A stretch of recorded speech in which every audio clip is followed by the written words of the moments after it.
पुढची बातमी आहे ती भिवंडीतली। भिवंडीमध्ये भाजपा फुटली आहे। मनासारखा उमेदवार महापौर पदासाठी दिला नाही म्हणून भाजपात वेगळी भूमिका घेतली गेली असल्यानं भारतीय जनता पार्टी समोर डोकेदुखी वाढली आहे। पण तरीही भारतीय जनता पार्टीला तिथे चमत्काराची अपेक्षा आहे। दरम्यान काँग्रेस मात्र ना भाजपला पाठिंबा देणार ना भाजपचा पाठिंबा घेणार अशा ठाम भूमिकेमध्ये दिसते। काँग्रेसच्या राज्य नेतृत्वानं भाजपापासून दूर राहायचं ठरवलेलं आहे।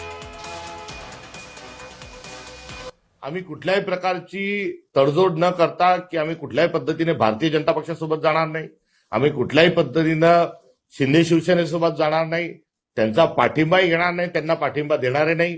ही महाराष्ट्रभरातली नगरपालिका महानगरपालिकातली जी भूमिका होती त्या भूमिकेवर आम्ही ठाम होतो।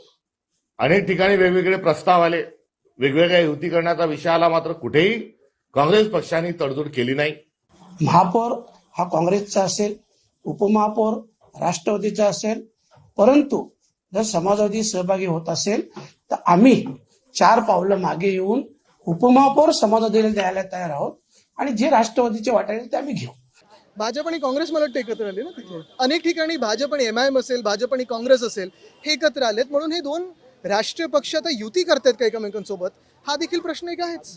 जो फुटून जातो तो भाजपवाला नाही, जो भाजपच्या विचारांशी प्रामाणिक आहे तोच स्वयंसेवक, तोच कार्यकर्ता।